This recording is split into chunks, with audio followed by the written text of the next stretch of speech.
Hi, everyone. Thanks for staying. Glad to be wrapping up with you here today.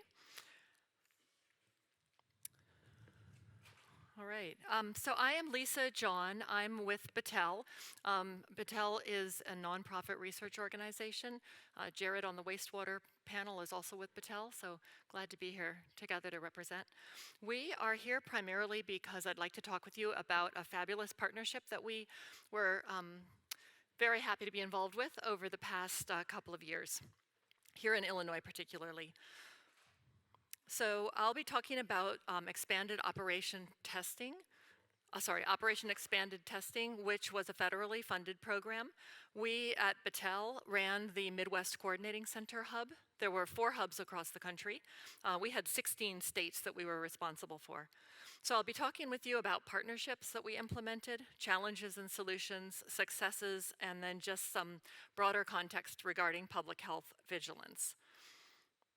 So Operation Expanded Testing was funded by HHS, and the goal was to expand testing access to schools and congregate settings, such as daycares, long-term care facilities, jails, any place where people were together in a space.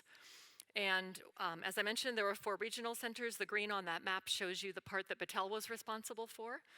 And so we coordinated a testing program. We had labs that worked with us. We had a lot of other partners that worked with us. And what we provided was serial testing, COVID testing, including the SHIELD test, as well as other tests out in the field with K through 8 schools and congregate settings, as I mentioned. So our infrastructure, really, we put together the IT infrastructure that was needed to gather all of the data, to grab consent and HIPAA information, all the logistics support systems to get the testing to the people, train all the folks in the schools, how to collect the samples and get the data back to the labs. We had a full outreach team, which reached out to all of the schools and congregate settings in the 16 states to offer the program to them, let them know it was available, and then provide training and support as they came on board. So the goal was, of course, as with all testing, to help sites identify contagious cases and isolate them before there would be spread. So that was the goal. And the other primary goal of this program was really focused on vulnerable populations. So that was a primary focus of ours. I know we've talked a lot in this group about what was happening at the time. This was a time when PCR tests were taking 3 to 4 days to turn around if you'd go to your local testing. It was difficult for people to find testing, and so this was another opportunity for people to get testing where the people were already in the schools. So we had partnerships with different states. I will say our partnership with Illinois was by far the shining star here for us, and so we're so glad to be here with these partners. We engaged with SHIELD and with IDPH to figure out really, there was a lot of funding already in place, there was testing already in place, and what could Operation ET or the MCC bring to Illinois that would help expand testing even further than what Illinois already had in place. And so just working through how those funding streams could be complementary allowed us to provide testing in more schools than could have otherwise happened. It extended the SHIELD reach as well through that partnership. We also engaged with other states at the state level and tried to work with them also to identify where the gaps were in their current funding and where they were able to provide testing and where they couldn't, just because of their funding restrictions. And so with each state, we worked to identify how we could fill in the gaps. And of course, the uptake was very different across different states, just depending on the political situation and whether the state health department was pro-testing or was sort of neutral. So the states were very different as we reached out to them. We also worked with NACCHO to help establish our communications and trust and visibility across the local level. And they were also, I will say, just a fabulous partner to work with. So here's just a quick summary of outcomes in Illinois for the MCC program. There were more than 4,000 in-scope organizations in Illinois. About 70% of them registered for the program. That was in large part through our partnership with SHIELD, as well as our outreach to other types of sites. And we did over 2.3, almost 2.4 million tests here in Illinois. Most of those, as you'll see, were in schools, and a much smaller number in congregate settings. So I'd like to talk a little bit about the challenges and solutions involved with rolling out this kind of program. It was like everything else during the pandemic, it was get started now and ramp up fast. So within 6 weeks, we needed to have our infrastructure in place, hire up like 100 staff to do outreach, and get together all of the solutions that we needed internally in order to do the logistics and the labs and all of that. So it was very much a team effort.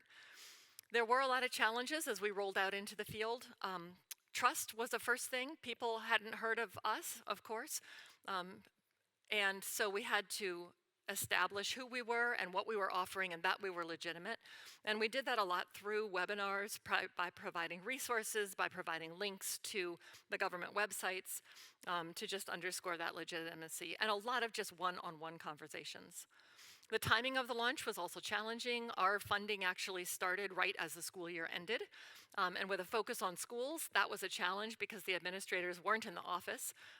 And so we pivoted during that summer and focused first on congregate settings.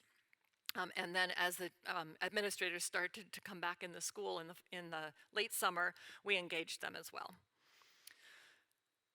There was also, in some of our states, there was already availability of antigen testing, some rapid tests. There was just a whole mix of what was going on in the states. So there were some states that didn't need or want PCR testing because they already had rapid testing.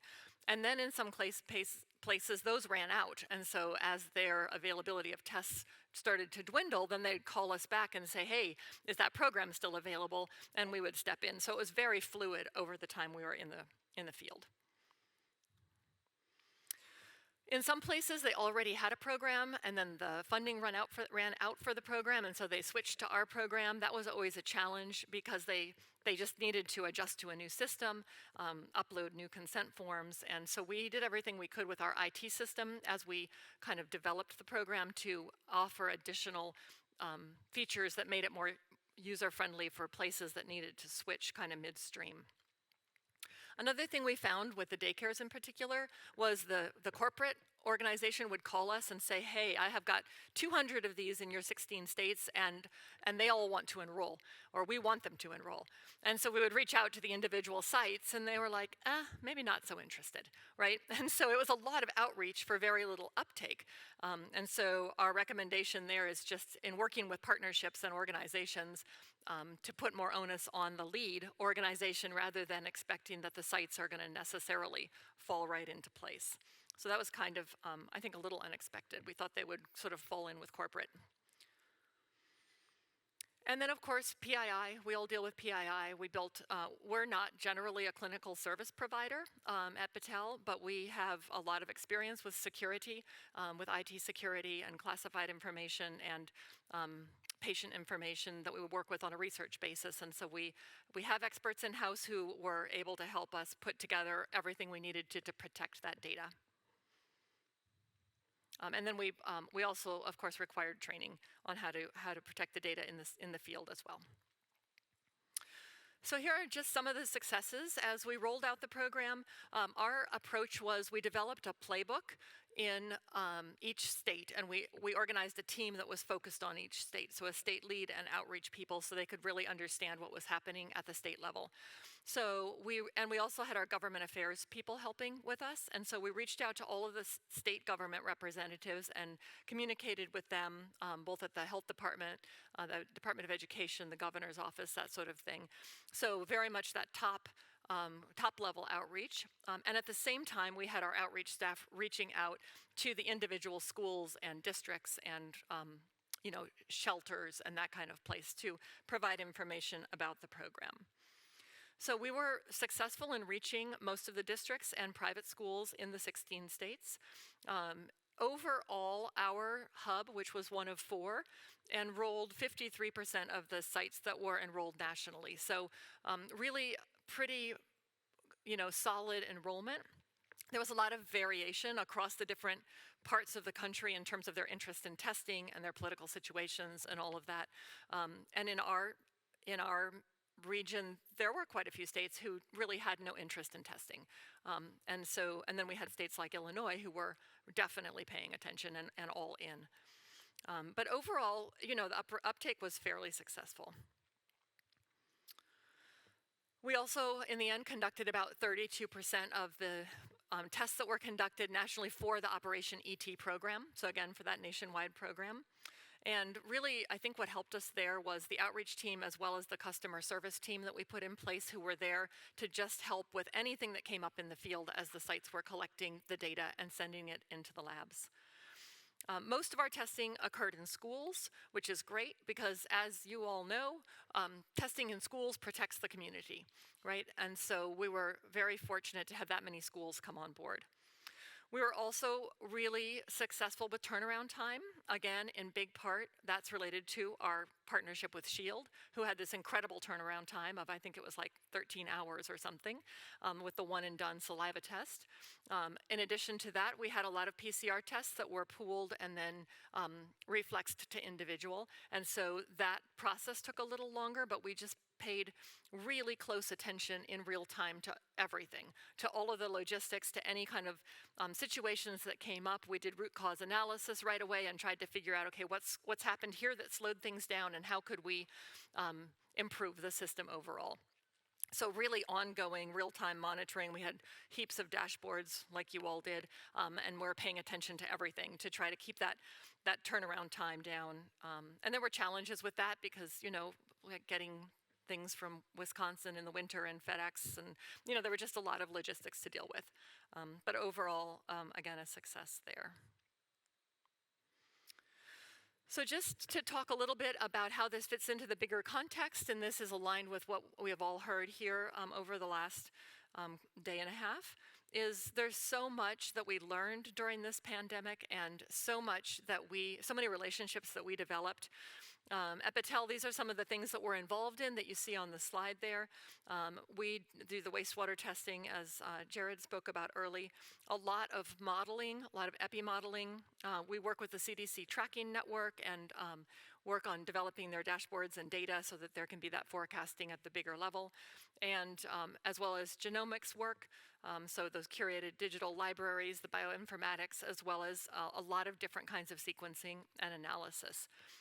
That QR code there will take you to a few resources online that tell you more about those things if you are interested in learning more about them. And then just some key takeaways and recommendations. Test early and often.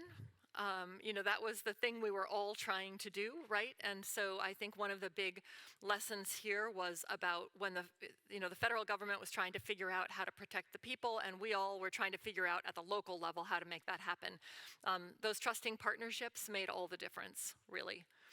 And then responsive customer support was essential. They allowed us to figure out what's going wrong and quickly fix it, and provide that support in the field.